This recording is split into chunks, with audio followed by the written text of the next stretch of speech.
Shalom, Kahalal, Yahweh Bashem Yahweh Shai, Bahashim Kakwadash. Double honors to the elder apostles and other bishops of GMS, including the elders that came before them, that taught us this truth. Shalom and salutations to all the brothers that are pushing the word of truth and in sincerity, the hopeful elect tabernacle of David, the Aquath that are listening and learning, being a pillar of rest, the 144,000, the hopeful elect, and the 1/3. All right, so I'm the brother Yahshua. I'm back with the WW3 Daily Update. Shalom and salutations to you as well. We're going to start right here, Isaiah 13 and 5, and we're describing long-range missiles, or ICBMs for that matter. All right, Isaiah 13 and 5, the missiles, come from a far country. All right, from the end of heaven, paradise, right? Even the Lord and the weapons of his indignation to destroy the whole land. This is talking about an ICBM, long-range missile for that matter. All right? They come from a far country. What comes? Weapons. To destroy the whole land. What does that? ICBM. Okay? All right? So,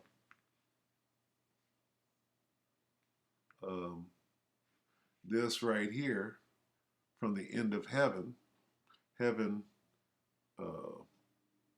meaning the sky, right? Or as far as the eye can see, from the end of heaven, all right? So, yeah, long-range missiles are in the scriptures, all right? This is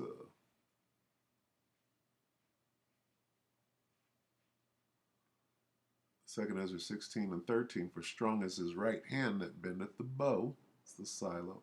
His arrows, that's the weapon, that's the ICBM, that he shooteth are sharp and shall not miss when they begin to be shot into the ends of the world.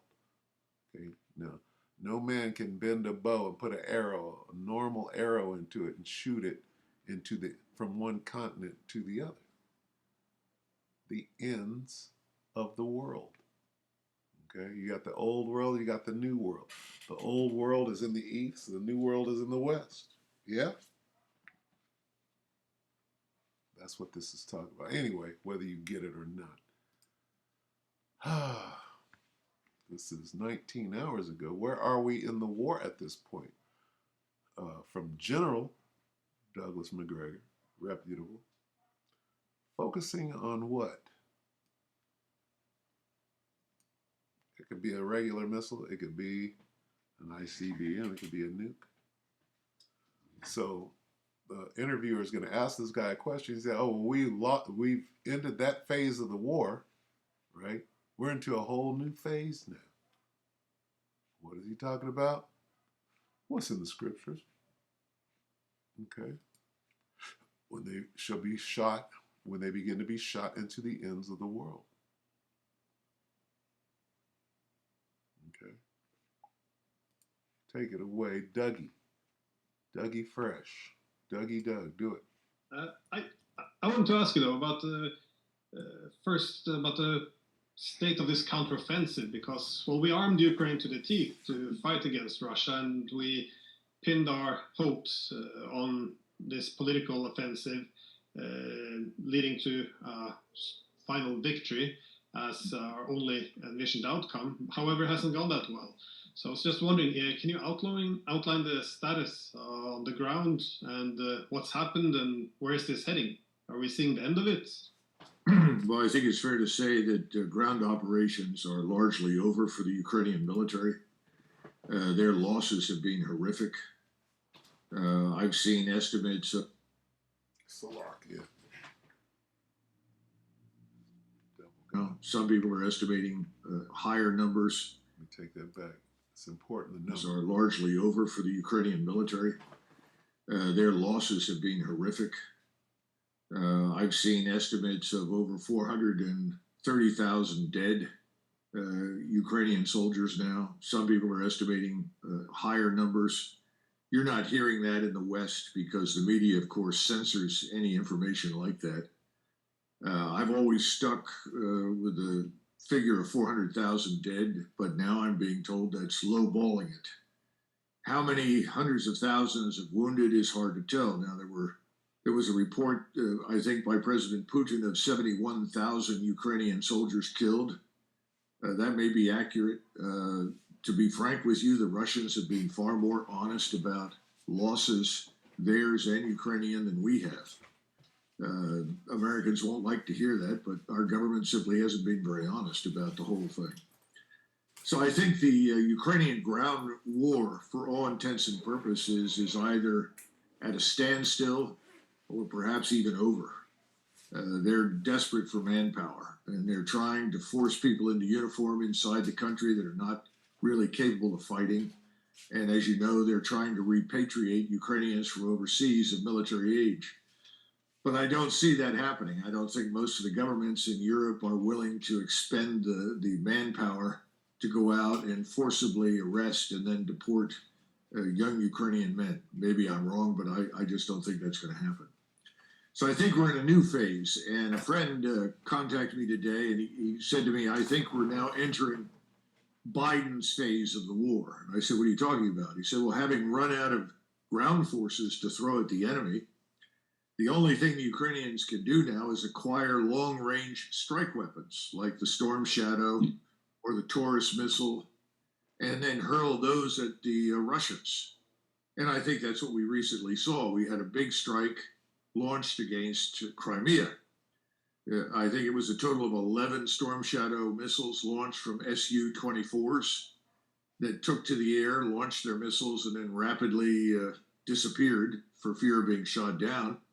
And of the 11 missiles, 8 were, in fact, destroyed by Russian integrated air defenses, but 3 got through and caused some significant damage to ships that were sitting in dry dock or in the harbor at Sevastopol.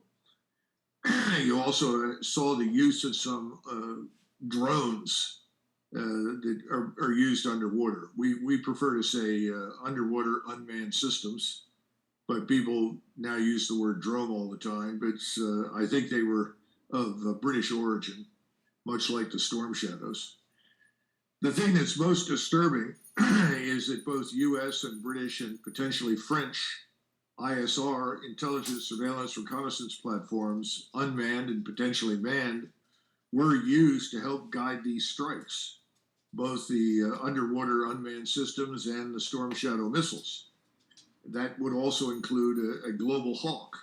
The Russians have previously downed a Global Hawk over the Black Sea, and apparently we used another Global Hawk to assist in this strike. The reason that's disturbing should be obvious to all of your listeners. This means that we are co-belligerents for all intents and purposes. The real question is, how much longer will the Russians restrain themselves from attacking the source of these weapons and capabilities, namely Great Britain, the United States, France, potentially even Germany? So I don't know the answer to that. So the point is that we're in a new phase. This is kind of a long-range strike phase, because the Ukrainians have nothing else to throw into the mix, and it's a very dangerous thing to do. I think the Russians are now finally coming to the reality that the only way that this will end is if they end it militarily. And so I'm watching carefully to see if there are preparations for a serious offensive. Keep in mind that some of the strikes in the Black Sea area against the Russians were launched from the coast that lies between Odessa and the Romanian border. That's not very far for the Russians to reach. So one wonders how long the Russians will wait before they cross the Dnieper River and ultimately take control of Odessa and that southern coastline. It's obviously in their security interest to do so. But we don't know. We don't know precisely what's happening in Moscow and the general staff. We don't know what instructions are being given by President Putin to his forces in the field. So we're in the wait phase to see what happens next. Okay, we'll stop it right there. Now, what does this mean? This is a prelude, okay? All right, it might be long-range missiles without nuclear warheads at this moment, But how long will it be before nukes are introduced? All right. If you got a rocket, long range rocket, all you got to do, if you can fit a nuclear warhead on there, what do you think is coming? All right. What do you think is coming? All right. So let's go ahead and close it. That's good enough. You know where it's going. It might seem like it's tagging along right now, but let's see. Clean dissolved. What does it mean, clean dissolved?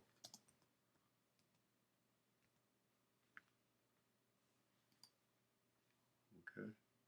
Here's what's coming. Isaiah 24, 19. Let's go to.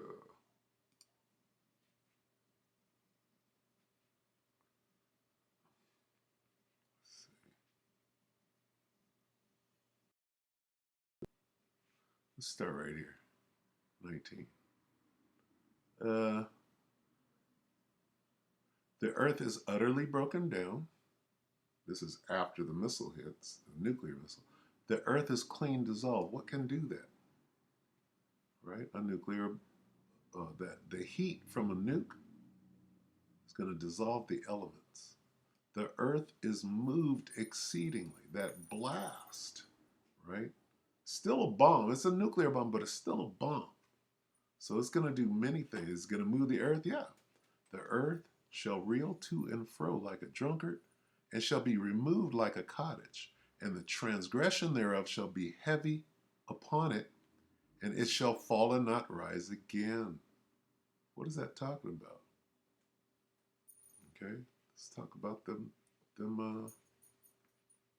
nuclear missiles. All right. So stay tuned. We have more. All right. This is just a daily update on Saturday. You want to know or stay abreast of movement, whether it be slow, fast, or however you want to see it. Hey, here's what's going on for sure. The days are being, the time is being sped up.